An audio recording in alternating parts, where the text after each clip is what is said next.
Welcome to the Boardroom Sessions podcast with your host, Mike Miller.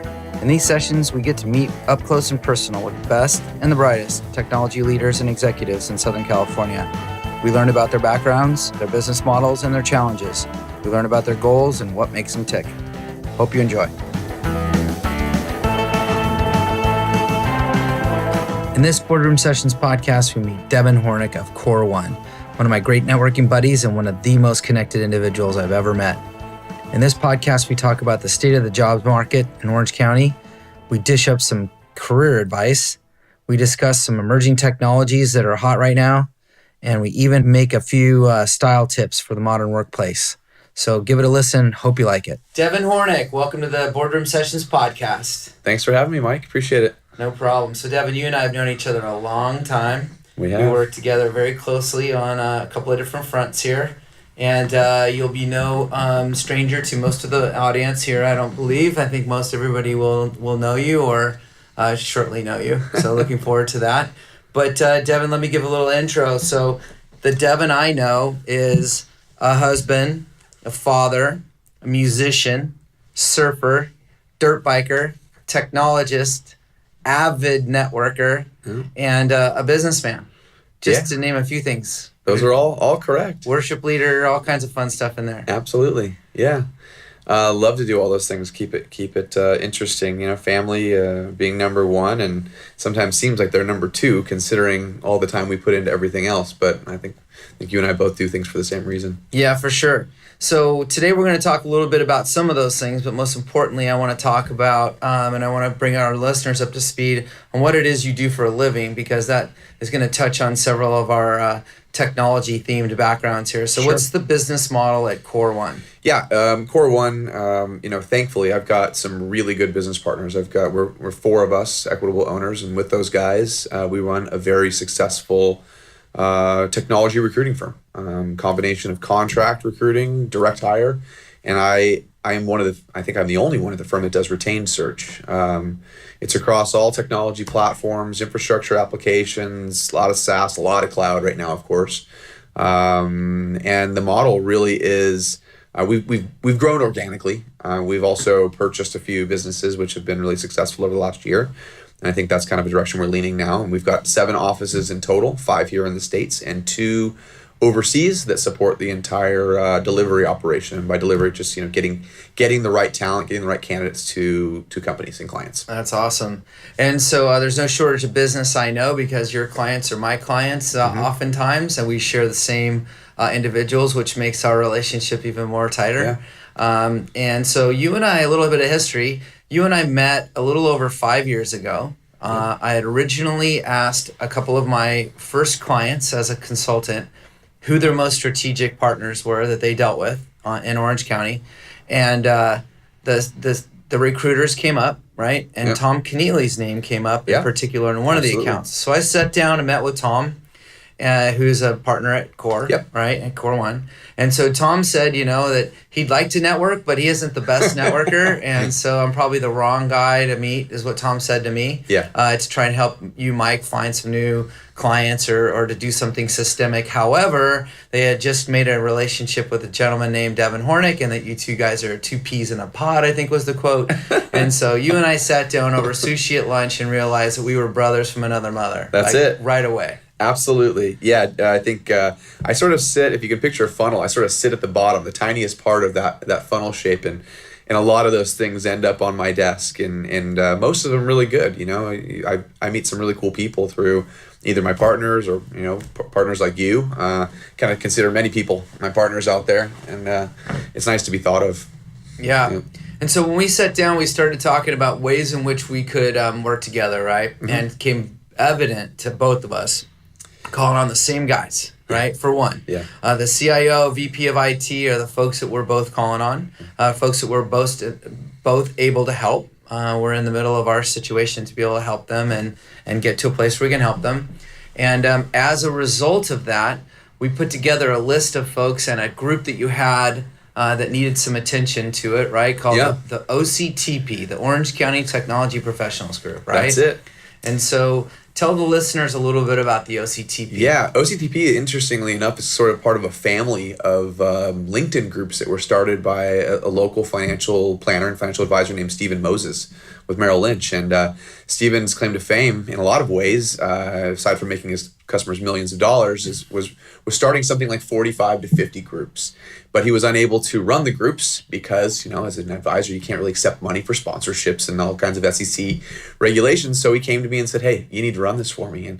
And at the time, it was a nice switch for me because I'd been attending a lot of other people's networking events, really kind of taking best practices.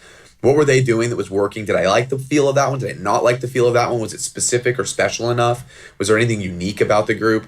And at that time, I was really kind of not growing tired, but I think I'd run some sort of course where I wanted to do something on my own. And so the timing was perfect. And so I took over the group. The first event that I recall hosting, I jokingly say, but it wasn't too far from the truth. And I think you were there.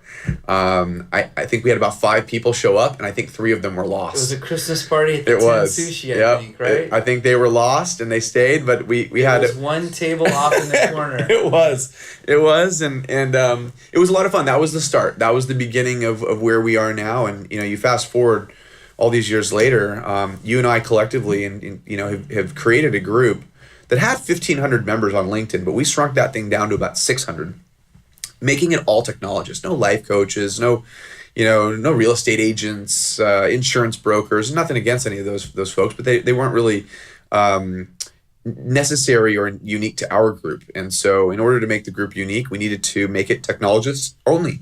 How many do you know out there that just do technology leaders? I don't know any. Right.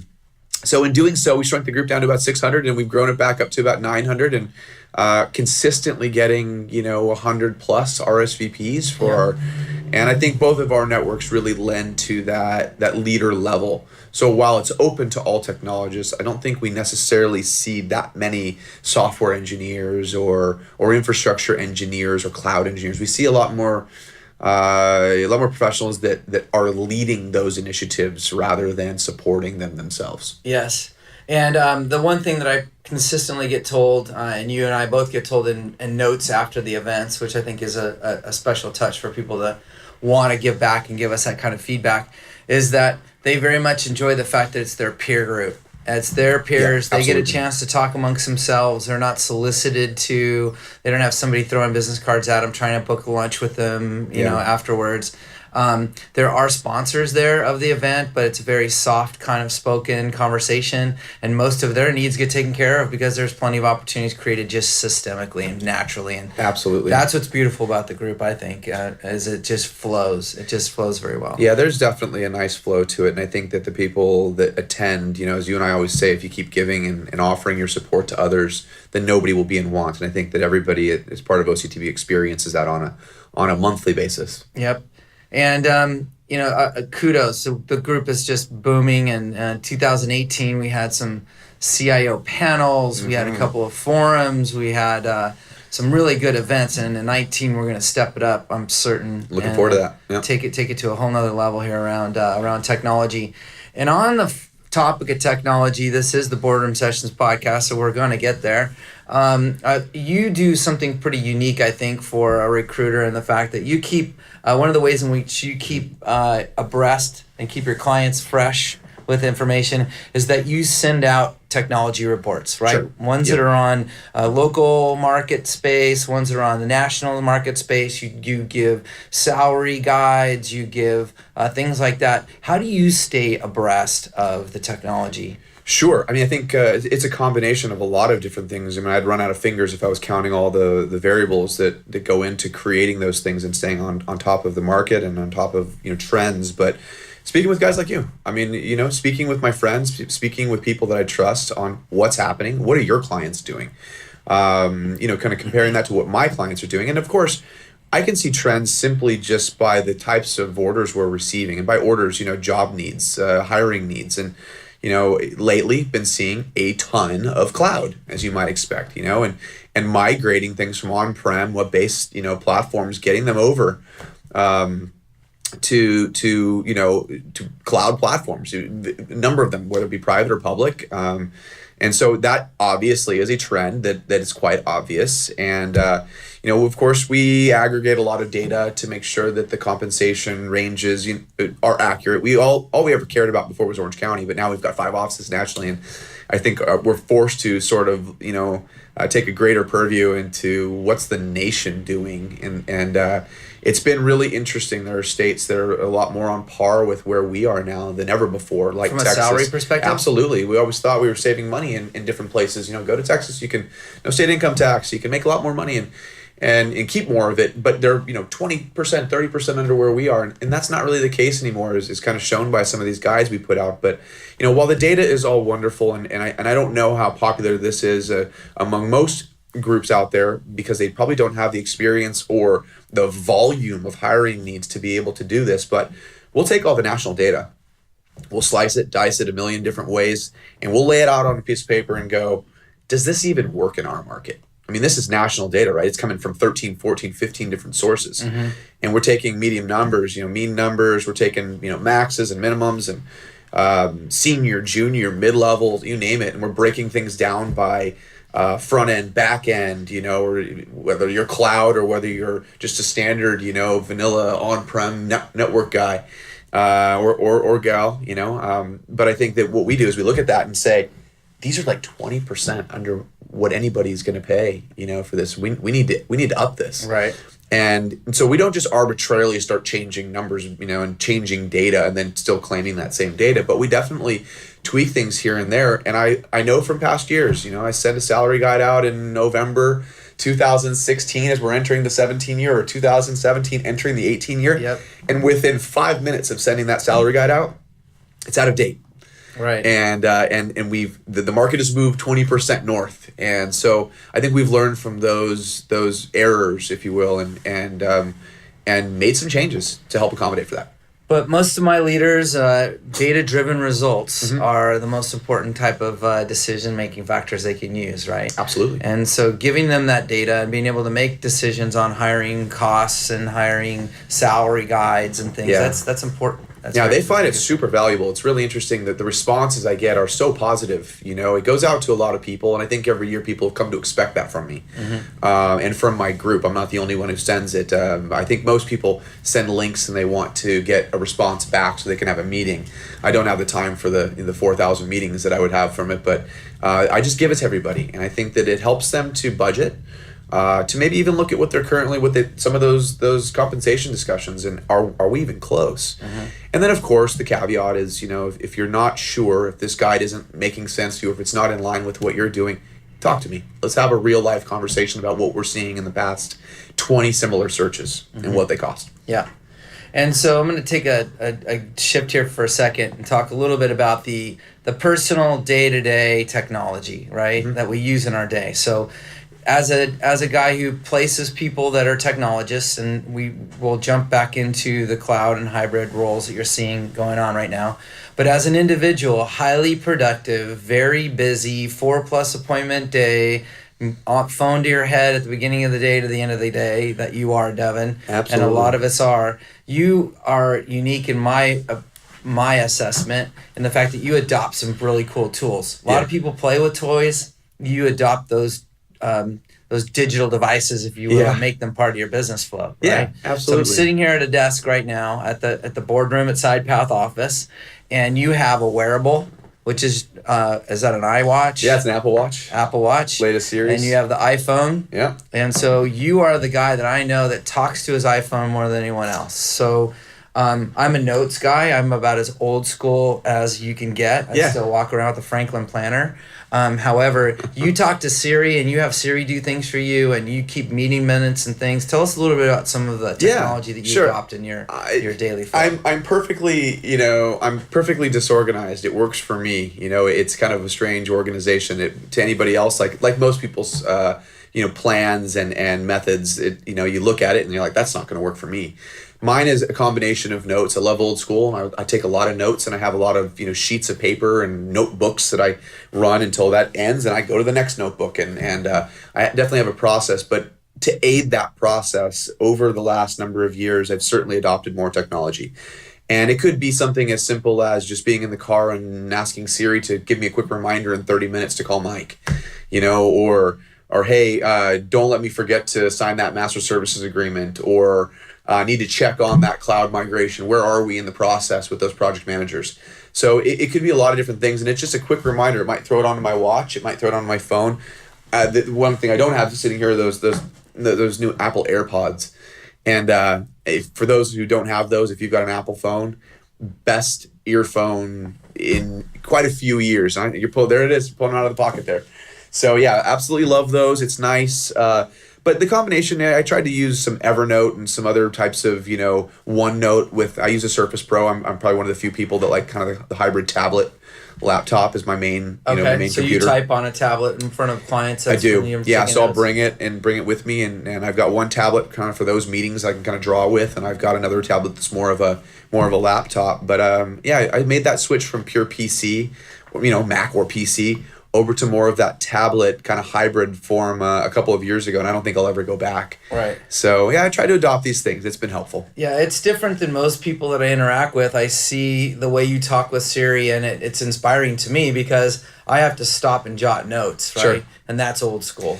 And it's now becoming to the point where I'm about ready to change some of that business flow. And I know that you're very regimented on your flow. And I know that because you and I need to communicate often. Yeah. We have these monthly flows where we go from 2 weeks where we won't talk. The third week we talk a couple of times. And the fourth week we talk 5 to 10 times a day for a couple of days as we're getting ready for one of our events. Absolutely. And I know from your work habits, you're not talking to me during certain hours during the day. There's just no way I'm going to get a hold of Devin. So how do you prioritize your day? Because you like me, like a lot of us that are facing clients, you have to prioritize on the fly. Yeah, I think like with a lot of relationships, I try to get the easy stuff out of the way first, so I can focus on the really meaningful work and those relationships that require more time and care. Mornings, I like to take the kids to school. That's what I do every day, and on the way into the office, make some phone calls, get the day going, and then when I arrive, I definitely have to protect my phone. I've got a couple of key recruiters that are critical to my business, but they are also challenging on my priorities in terms of fitting their priorities into my day. Mm-hmm. So I have to kind of fend those off for a few hours to get the day rolling. I have a client lunch every single day without fail, unless somebody reschedules. And then the afternoon is usually for taking care of a lot of tactical work, making sure that agreements are being signed and that clients requisition calls. So we schedule a call with every technology intake to make sure that we're fully aware of everything that this client needs with that particular critical hiring need. So that's a priority, and I usually set those in the afternoons so that we can really give them attention. Yeah, certainly. And I know, and I can respect it because I know now I'm just trained. I know not to call you during the middle of the day because I'm just not going to be successful in talking to you. If I do, you sometimes give me the, hey, what's up? Like, I'm busy. Why are you bothering me? This is your third call. Something's there. But I know how it goes. And so I, too, have to prioritize and triage my phone. And it's just something I always ask people how they do with that. And there's usually a method to it. It sounds like you have a very well thought out one. Yeah. You talked about having a client lunch every day. Well, you and I have a CIO in common, and you're going to know who he is when I mention this conversation here.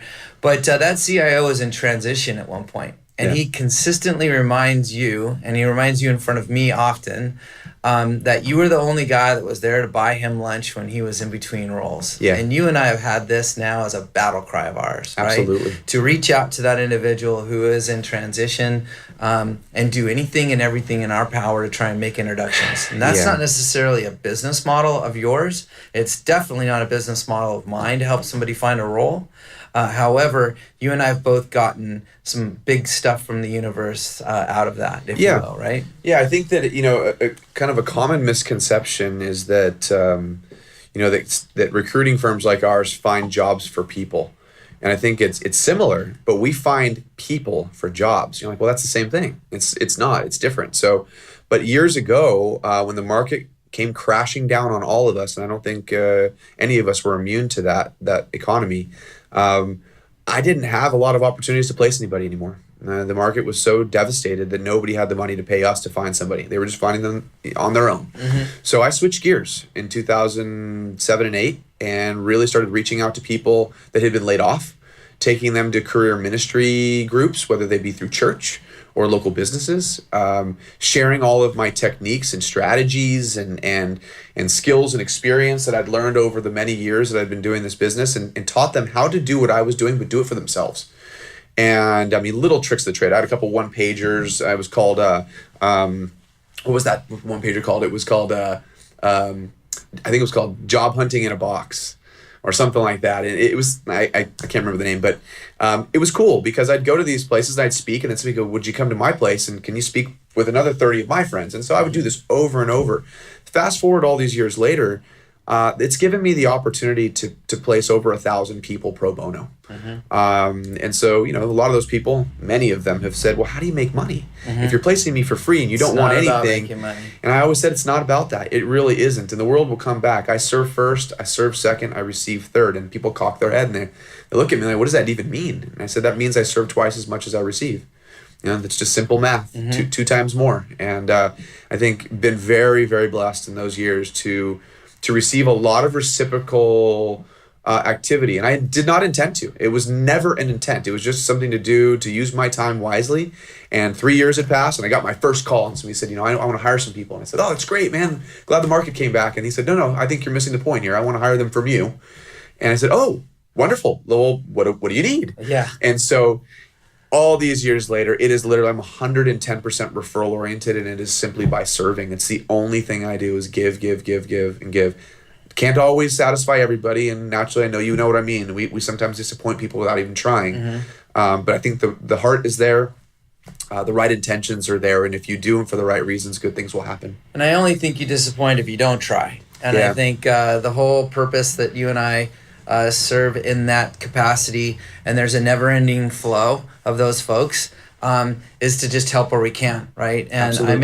I make it an absolute point, like I know you do, to sit down, have coffee, lunch when I can. I too do a lot of lunches with clients. But I absolutely have coffee with folks every single week, multiple times a week on my calendar. I preserve it no matter what, because I never know what I'm going to get out of that. Absolutely. I think probably do as many client lunches as I do prospect lunches, and by prospect, I don't mean businesses, but just getting to know people like you and I do. We meet somebody, they've got a need, they've got 4 weeks of severance, they have no rainy day fund. I've got a family of 4, and that tugs at me, and so where am I going to focus my efforts? Am I going to focus it on the people who live in the big houses that are flowing with cash and have a really, really great job? Yes, I'll put some effort there, but I really like to put the effort towards the person who really needs a hand up.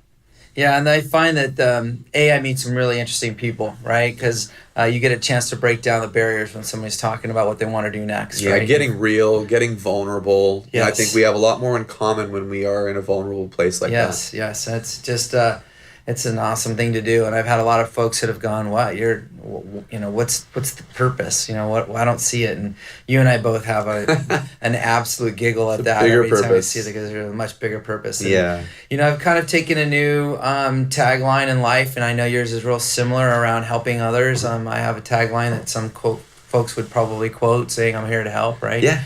And you do as well, and you have grateful and gratitude as your signatory, on your emails and things like that. So tell me, where did that start? I think it started this competitive environment has not changed. It's still competitive. And, I think something I said at the end of every email for years and years is, I'm always here to help. And I didn't realize it was really sticking until somebody wrote me back and said, yeah, I know, you're always here to help. Or they would kind of guess what I was going to say. And but it's good. It's good that they know that, and signing things off like brand. Thankful and with gratitude. While some people might look at that and go, that's a strange way to sign something off. I am not always in gratitude, and I'm not always in thanks. So So signing off things that way reminds me to be so, and it at least reminds me to think even for a moment of the awesome opportunities that we have here every day. Act as if. Act as if, right? Absolutely. So that's an affirmation not only for them but for you. Yeah, right? It just reminds me. There's all the best. There's sincerely. There's a lot of those things, and they're all perfectly acceptable. But to have your own that maybe means something to you is a good way to roll. Yep. And so this all comes into play as what I would call building the brand, right? Mm-hmm. And so we're doing a little bit of that right now on the Boardroom Sessions podcast. You and I are going out into the ether on digital mechanism to be recorded and listened to, and we're building a brand, right? Absolutely. And so there's some style in clothing. You and I have a similar sense in jackets, and we're both surfy blonde guys from Southern California, so we've got a little bit of that going on. But that brand is critically important, and protecting what your brand is important as well. And so Sure. I know you put some effort into that. Yeah, I think putting effort into an image is one thing, and by image I think we like the jackets. You and I, we like the jeans.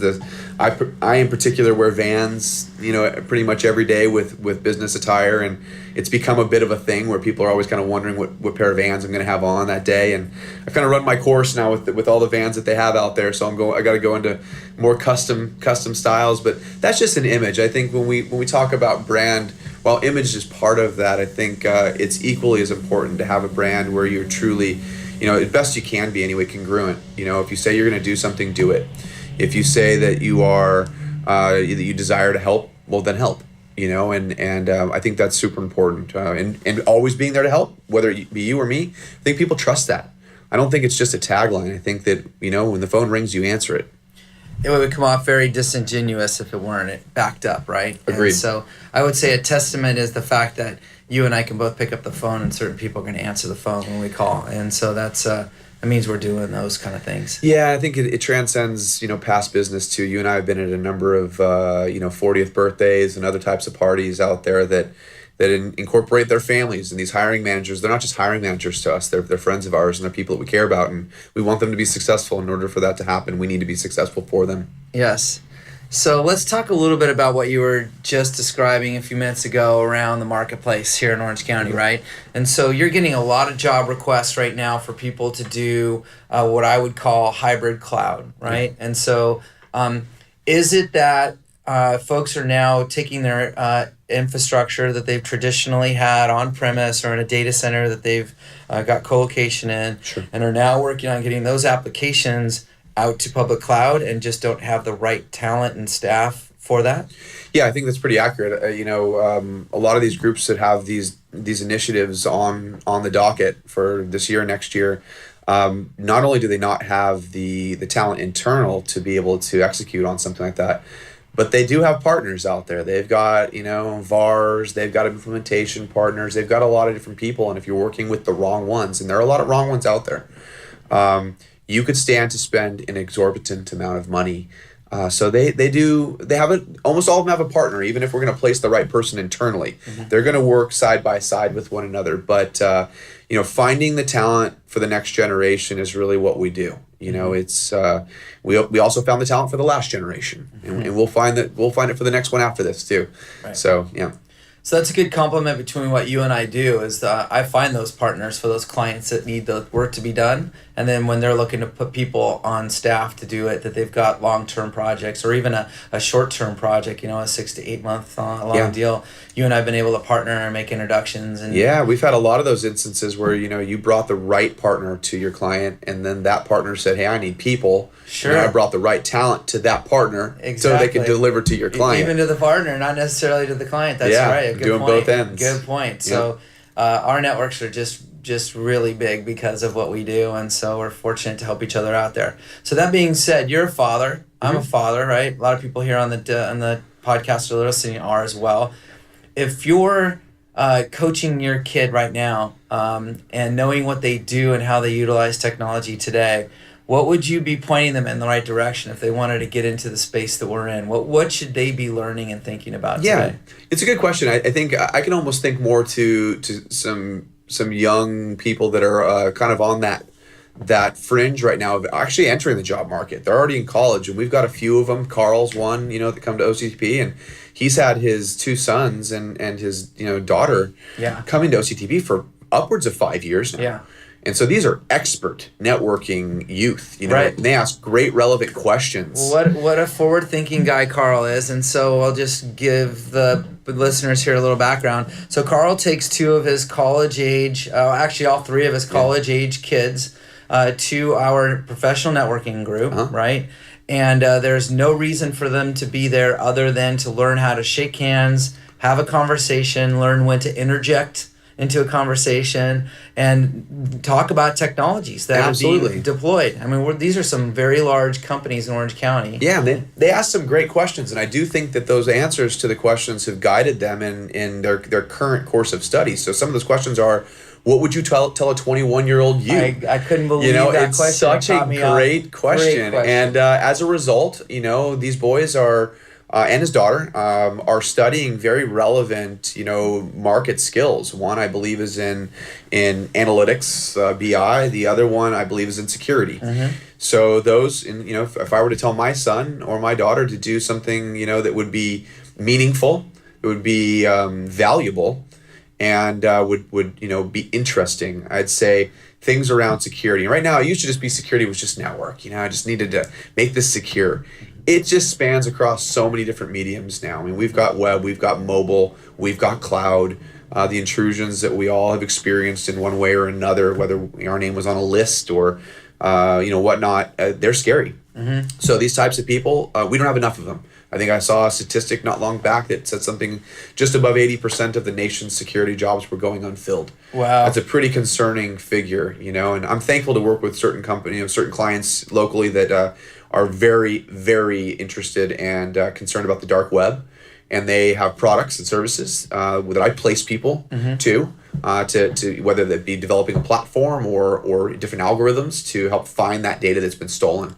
It's the key point that you make right there, and I was waiting for you to get there. And so the shift has been made from the client perspective, and I sit on the other side of the table with those CISOs, and I speak at the ISSA and those kind of events. I'm very topical on what's current in the security space, and there's been a shift. The shift has gone from the perimeter protection. Everybody's building a wall of their Cisco, Juniper, Palo Alto, whatever, and it's much more privy now to the conversation as to what am I protecting, that data, and how do I protect the data itself, because it's flying around. I mean, there's no longer a wall with a moat and guards at the tower. We are literally flying our data back and forth. Absolutely. And in that analogy, the doors are wide open and the drawbridges are drawn, and we're building freeways in and out of our information. Yep. So what do you do with that info, and do you find it, and do you make sure people have it protected? That's the space that we're trying to fill for today. Yeah. Products like CASB, cloud access security brokers, data loss prevention, things like this are becoming very, very relevant. And it's new school. And a lot of the folks that we have on staff at a lot of our clients, they do not know this new data protection strategies. No, and we see, I'm lucky enough to see some of these risk reports. And, I remember when I saw my very first one, it was with a very, very noticeable and well-known organization. And when the report was passed across the table by the CISO, I looked at it and I said, it's not all supposed to be orange and red, is it? Is that good? No, it's not. And he said, that's not good. And so, it's pretty important. And the amount of data that gets stolen on a daily basis and the amount of, intrusion reports are staggering. And I would say we could have this conversation all day with any client. The data is not even necessarily stolen. It's just there. It's misplaced. It's out there. Somebody sends somebody an email with an Excel sheet that is meaningful for them and their project that they're doing with a third party. The third party now has the Excel sheet. Absolutely. I've seen IP addresses, MAC addresses, nomenclature, schemes, and passwords all delivered just go to in a your vendor. Junk mail right now, and you can, in just the screen view, you can see 3 or 4 attempts to hack your system. Exactly. If you hit that link, yeah. It's unbelievable what's out there. And so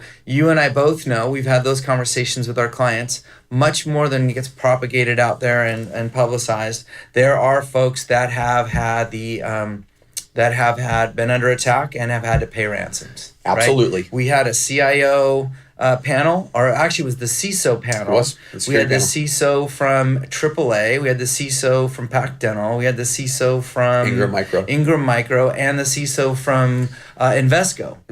They were all there, and they all admitted to having had a hack which caused a breach, which they had to pay out on. Absolutely. Which means they were held ransom by some hacker, and they all paid. And so if 4 out of 4 at a panel of our peers are, that's a pretty good rate. And these were top tier leaders, right? And if even their environments were being disrupted, it just goes to show you that some of the biggest in the world can be. Sure. So security is definitely someplace you would want to go have a conversation. Yeah, well, I don't welcome it. I don't like it. I wish it didn't exist. I mean, if a lot of these things didn't, I think we'd have a harder time finding work out there. Yeah. And so do you do a lot of work with development? So do you have folks that are in the dev world, and how much, talk a little bit about the market for developers. Sure. There used to be a big offshoring swing. There was the Eastern Bloc and India that was heavy in development for quite a period of time, but I'm seeing a different trend. What are you seeing? I think that those offshore shops have not gone away. There's certainly value to them, right? There's a cost value to those. But at the same time, you also need senior engineers and other types of other levels of engineers on staff to not only work with those groups outside, but also just to be, you can touch them. You can be in a room with them. You can whiteboard together. And granted, there's a lot of digital mediums you can do a lot of this with, but I think it is important to have a lot of senior members on staff locally. And there's been a lot of hybrid, and I don't think that overseas engineers necessarily have these hybrid skills like we do here. And I think that the hybrids have come as a result of whether it be maybe lack of budget. That's kind of what started it back in the downturn. I need this and I need this, but I can only afford one. Right now, we're seeing a slightly different trend. It's not that we can't afford it, it's that we can't find it. And so, and by we, I don't necessarily mean me or my firm. I mean organizations out there have these needs, and they simply can't find enough talent to be able to satisfy this need. So they say, well, I need somebody who does it. Most recent that I can think of is DevSecOps. And for those who don't know, that's development, security, operations. And it's sort of, if those of you who know about DevOps and the critical nature of what those folks do, now have a security component to it that was never really there before. Right. I had not heard it until a local credit bureau, really needed a bunch of this. And it was in response to another credit bureau's disruption. Right. So yeah, these hybrids are really interesting. The offshore is still being widely used. But onshore hiring, I think if we could find a lot of reasons why people go offshore is because you can't find enough talent here locally. And back to that security comment, it's just not enough trained skill out there. But what I hear from a lot of my clients is that worked when the development that they needed was fairly generic, right? It was this known application needs to interact with this known application, and I need known pathways for development, right? That was something you could take offshore. But what I'm finding now, in a large majority of my clients, is that they have unique business needs that need a business decision, that need some flow analysis, a business flow analysis, right? So people need to understand and think like a business person. Absolutely. And be a developer at the same time, and or know how to parcel out that development. Yeah, one of the things that we place the most, and especially lately, it often comes at the end of the year and the beginning of the year, but business analysts and business systems analysts, or BAPMs, kind of business analysts who sort of double as a project manager, and they speak those multiple languages. They can go and speak to the business, then they can translate it to the tech group, and vice versa. So they're sort of a liaison between those two groups, and frankly, without a business analyst, you're just speaking Greek. Right. And it's not really understood by everybody. So it's about the business acumen and understanding the business. And this is a perfect transition to the next topic I wanted to talk a little bit about here. And this is on career guidance. Okay. And so you and I both do a significant amount of conversations with clients and conversations around how to help their career path, things that they can do better in their current role, right, to stay abreast or be able to be in that next promotion seat, right? And so I am not a C-suite business analyst by trade. but I definitely do a little bit of that on the side, and I know you do a significant amount of that as well. So, for the folks listening here, what are some generic bits of advice that you consistently give to your people around what they can do for their roles? I think, I don't know if this is necessarily exactly what you're asking, but, similarly to most situations, I think asking lots of questions. So whether you're a business analyst or whether that's your job to be able to take in information and translate it to something else, I think if you're just a human being in this community, getting to know people and asking lots of questions. Being curious. Absolutely. It's kind of hard to listen when you're speaking, right? So if they... More often than not, I find that those who come to me and ask advice, what should I do? Most often it comes in the form of negotiations. They want to know about compensation. Are they in line? Are they asking for the right things? They've got these two offers, or they've got two that are similar. They like them both. Devin, what would you do? How can I position myself to get the best situation for me and my family? So we can talk through those things. But I think more often than not, I just ask questions. And by the end of the conversation, they kind of look at me with, kind of cock their head and grin and go, I think I got it. And being able to almost talk themselves into, they know. Most people know what they need to do, and it's not like you and I are going to them and saying, drop everything, go back and get your PhD, Right. That's a nice thing to have, and a master's is a nice thing to have, and certifications are wonderful things to have, if not necessarily for the certification, just so that you have the experience. Sure. And you've seen it. Some of the things that you and I both see, though, that we talk about on a regular basis at our panels, for example, we had the panel on transition, where we had all of the CIOs and VPs of IT that were within the last year or so in a transition between roles and how they dealt with that transition. One of the things we found, well, it's not one of the things, it's several things that we found are very common. One of which is, I didn't network enough. Oh, I could have said it. The second somebody comes into, hey, this job isn't working out, we just bought a company and I'm going to get downsized. My boss and I aren't seeing eye to eye and it's time for me to make a transition. I need to make more money and I'm going to pop out of here and go find my next gig. Any one of those situations, what we find immediately when we start talking to these individuals, they're like, I should have been networking for a long time and now I'm playing catch up. They all say the same thing, and I think you and I have countless times can stand in a room in the back, watch the room, kind of look at the room, and we can pick out, even people we know their name. We've met them many times, or maybe we don't know them. We said, new job. You can pick it out, just one after another. Right. And they all say the same thing. I really wish I had been networking the entire time. And the piece of advice that you and I most often give, though, is don't stop now that you've started. Correct. And even, we're not suggesting you go every week or multiple times a week, but even if you got out once a month or once a quarter, and go to the right groups. And I think that's one of the beauties of OCTP and a couple others in the neighborhood here. But going to groups that are valuable to you, that that make your time spent away from your family worth it. So continue to network, and when you network, you got to meet people. And if you think you're going to be meeting the people, making the conversations or making the connections, the true connections at that event, you're mistaken. You have to have coffee with that individual. Absolutely. You have to go maybe by their office and take a tour of their company and find out what they're doing to get to really know somebody on a human level and connect. And then you have a much better chance. Work your LinkedIn, right? Make sure that you know the people on your LinkedIn. Make sure that you post something every so often that's relevant to what you are doing and things. Absolutely. So people know who you are and things. So that's the stay networking. Another one that we heard that was a consistent theme at the transition panel that we had was reinventing yourself, right? And so we have some great examples. I've reinvented myself. You reinvent yourself regularly. What have you given advice and seen done well there? I think it's, again, reinventing yourself in a lot of ways, asking questions to help other people. And it could be something, we talked about image as well. We talked about image, we talked about brand, maybe your personal and professional skill sets, but take that opportunity always to reinvent yourself. If you go and you're feeling like maybe, nothing against anybody's style, right? But if you're wearing the exact same suit or the style that you wore in the 1980s or 90s, it might not be as relevant today. And you're competing with a lot of different talent. And the market is really competitive, especially at the executive level. We see it less so at the support level. There's like 3, 4, 5 jobs for every one of those engineers.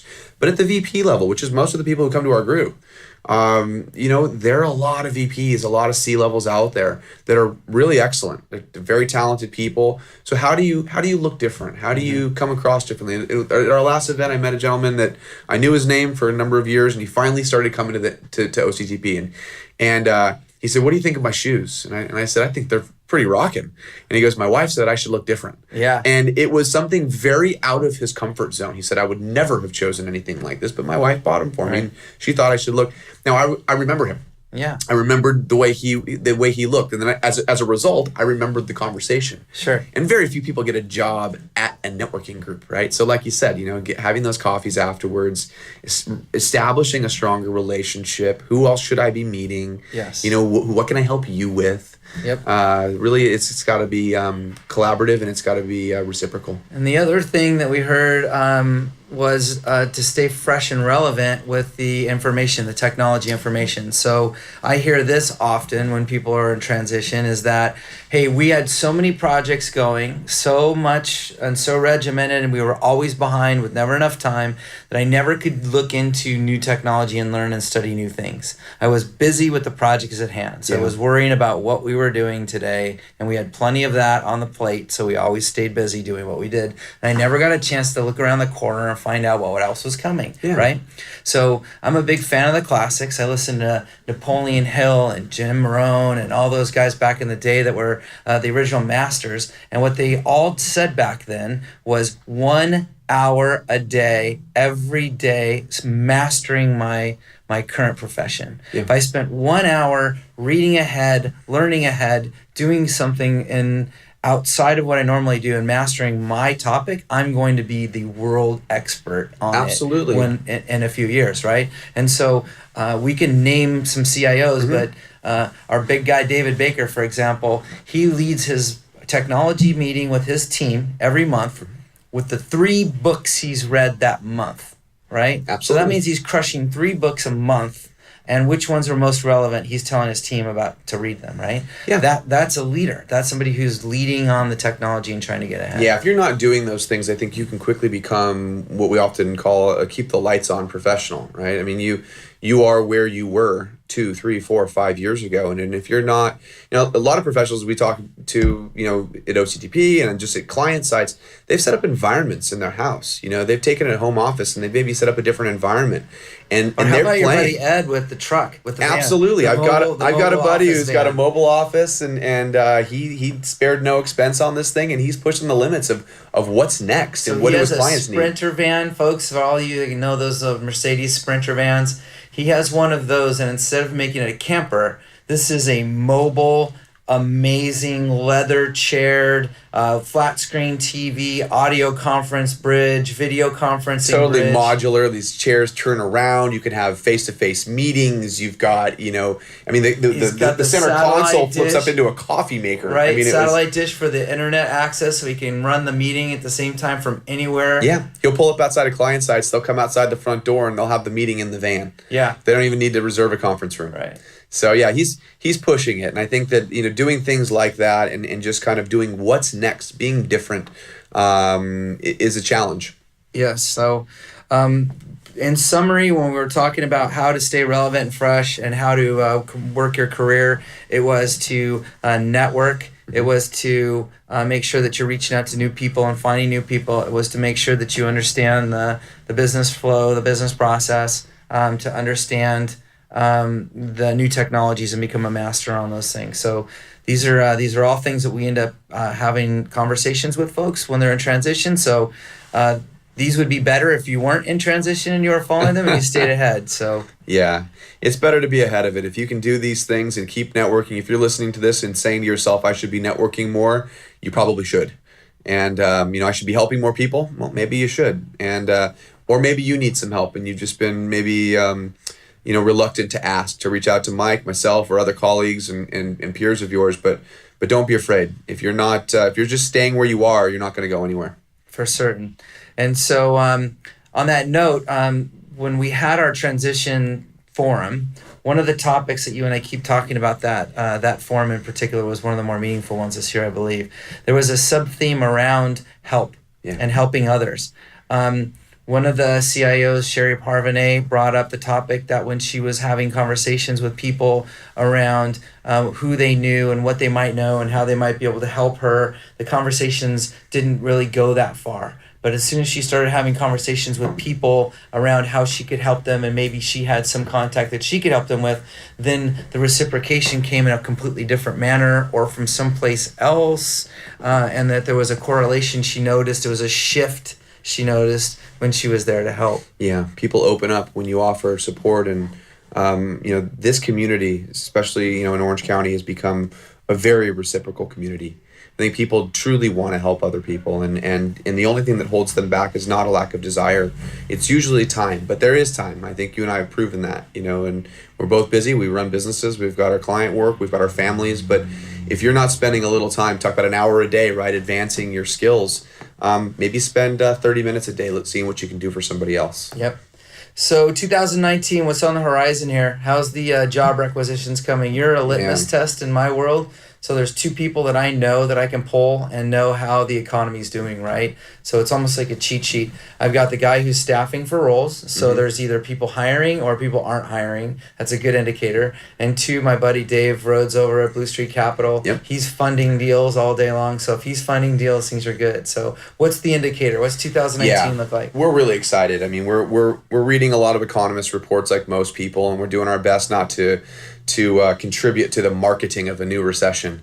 But I do think that while the market is really healthy in Orange County, it's healthy in Orange County, it's healthy in the Southland, it's healthy in the United States in general, we likely will see, and we are already starting to see a bit of a shift in that indicates that we're beginning what looks to be like by all accounts, a shallow recession.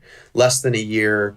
And normally in my world, we see those indicators, aside from the economist reports, we see more hiring on the contract side.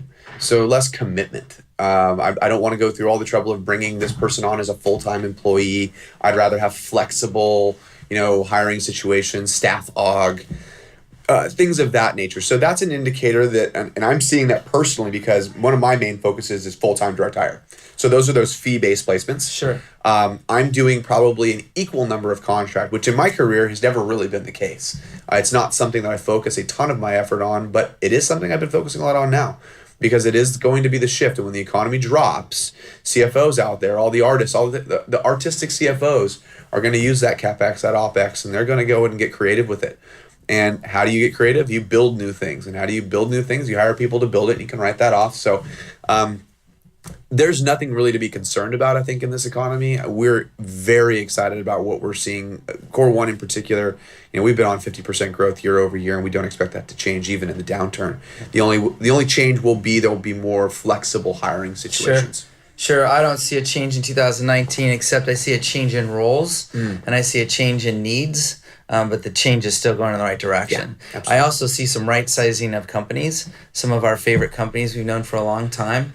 You and I didn't even get a chance to talk about this on the podcast here today, but we have a good laugh every so often about some of our favorite clients that we're in and out of, and the differences in the exact same business model, exact same business that's been around forever, and the differences in how those companies are being run today. 100%. And so I'm definitely seeing some innovation happen. You and I are both working with a client here in Orange County that's in the real estate services business, I would call it, but they're new school. They're doing it all on the internet. They're doing it all on a web-based, application-based, and they're disruptive, and they're changing things. Yeah. And so that is different than the old school real estate firms that we know here that have been doing things the old way. Yeah, right? you talk about becoming more current and being a little bit more new school and frankly right-sizing your organization. A lot of companies similar to this one out there, you might have thought something was automated. You did something online, but what you didn't realize, it was like the Wizard of Oz. You pull the curtain back and there's this one guy, but behind there were a bunch of people turning all the gears. Mm-hmm. And I think that's really accurate for a lot of organizations around here. You do something on the web, But what's going on is there's somebody literally running around like a stockbroker's desk, and they're running tickets to different desks. So it's not really automated. Yeah. And I think a lot of these organizations are truly automating now, and they're creating platforms. They're creating those SaaS platforms, those infrastructure as a service, those desktop as a service, you name it. Yep. They're creating platforms that allow us to truly run in an automated fashion. Yes. And this company you're referencing is going to the next level. You know, they're taking the traditionally on-prem situation and they're going to take it up into the cloud. Yep. And they're moving on to the future. They're going into the 21st century big time. And a lot of companies with the new ideas, they're just starting there. They're starting from scratch there because there's no barrier to entry other than some OpEx models, right? Absolutely. And so I don't think that there's going to be a very palpable downturn in 19. I don't see that. I know there's a lot of folks that are hedging the bet. I'm a true believer that the press and the news feed on negativity and fear, and I'm not buying it. I'm telling you, at the ground roots, I'm seeing a difference in business models that are happening. Yeah. You know, there's no doubt there's some things that are just eye-opening for me that I've learned recently. I have a company that I do business with that hired 20 folks straight out of college. Okay, so these folks came right out of college, joined this firm, very bright young individuals that made a large down selection process of candidates. They hired the top 20 that they could gather. They had to take these folks and train them on how to use Microsoft Office. Yeah. Okay, they've never used Outlook. They don't know how to put an email into a folder like in Outlook. They don't know how to run some of the toolbars that are up at the top. And so everyone listening to this goes through Outlook and can't even remember the first time they got into Outlook, right? Yeah. So that's just an indicator to me of, wow, there is a new school out there that we don't even know about. And there's going to be new things on the horizon that if we're not watching, learning, listening, we're going to be left behind. Absolutely. So you're asking yourself, well, what were they doing with email? What were these kids doing? They were using Google. Yeah. They were using Google and iPhone. And that's how they communicated with each other. My kids all communicate via applications today. So when I tell my daughter we're putting applications in the cloud, she goes, oh, apps like on my phone? You know, it shouldn't be that hard. You download it off of a software tool on your phone in the App Store, and if you don't like it, you hold it long enough and the X pops up and you drop it. Both my 9 and 11-year-olds teach me things every single day on my phone. Yes. And they're teaching me a better way to do something, a faster way to do something. Now, does that translate into doing business all the time? No, because they're going to eventually need to use an actual laptop, probably. Sure. You know, whether it be a tablet or a laptop. But now they're more advanced than I am, by far. So let's rethink that for a moment. So today, input on the keyboard of information into the digital world is preferably or most often used a keyboard. But you are a walking example of a guy who talks into his iPhone on a regular basis and is taking audio to digitizing it right now. So who's to say that in a very short period of time the kids might be talking to their wearables? It is entirely possible. What's the name of the iPhone? The AirPods? AirPods. They'll be talking into AirPods and making data go into the cloud. Yeah, absolutely. I mean, I've got the little tagline that says, you know, I think, please excuse me, Siri has a unique sense of humor. Yeah. That comes from my phone, and if you dictate, you've got to be careful. Make sure you edit that stuff, or you're going to eventually offend somebody. I will say that the Apple Watch, though, is got an amazingly accurate dictation. So if I had my choice between the two to dictate, it's definitely the watch. Wow. Yeah. And that's just probably a different code. It's fantastic. That's awesome. It's just accurate. So this is how it's going. So, you know, we were talking about AI in several of my accounts, and one of the things that I'm working on several different projects is taking audio data that's been recorded and then transcribed to digital, right? Turned to digital. That digital is then transcribed and utilized as information to come back so they can use, word clouds for most often searched names. You can look at the scorecards for how people are doing on retail environment, all these kind of uses, and that's audio to text. So I don't know that a keyboard is going to be so necessarily. Hopefully it isn't, because I think a lot of these folks can't really type and engage the way we did. Right. So it's just another example of having to stay relevant and fresh. Yeah. So I'm looking forward to 2019, and Devin, I'm going to ask a few questions that I already know the answer for, but I want the crowd to get to know Devin here a little bit. So you surf shortboard or longboard? Long. Shortest board I've got's a 9.6. There you go. No leashes though. So longboard would translate to an old school, retro, bring the old style back kind of guy. On that theme, sports car or Volkswagen van? Volkswagen van. Yeah. Yeah, I only drive a fast car for work. Just gotta get to and from. But everything else I like to drive is 55 and under. There you go. And so acoustic or electric guitar? That's a hard one. I'd say acoustic, but lately I found a new Taylor 5Z, a T5Z that's a combination. It's not your traditional acoustic or electric. It's this really cool piece of technology. Really, it's onboard pickups. But I play Taylor acoustics most of the time. But this new one's changed my life. Yeah. Yeah. And I would say jeans or slacks, but you already gave it to us that you're definitely a jeans guy. I'm a jeans and Vans guy. And you're tennis shoes, Vans tennis shoes in particular. Yep. Where I'll opt to the business shoes, dress shoes. You definitely go for the Vans. And your socks are cooler than mine though. That's a thing. I've heard a few ladies come up to you and ask you what Vans you're wearing or make a comment, so I know it's working for you. Devin, I appreciate you taking the time out for the audience here. Looking forward to many more OCTPs together, brother. We have something going, and I'm going to keep building that community. I appreciate what you do for me and for the community, and thanks for the time here today. I appreciate you having me. Thanks so much, Mike. All right, Devin. Take care, brother. Take care. Hey, Mike here. Hope you liked this Boardroom session. Please check back to our future sessions as we're recording a new one every month. If you want to reach out, look for me on LinkedIn or send me a note at mike@sidepath.com. That's Mike at SIDEPATH.com.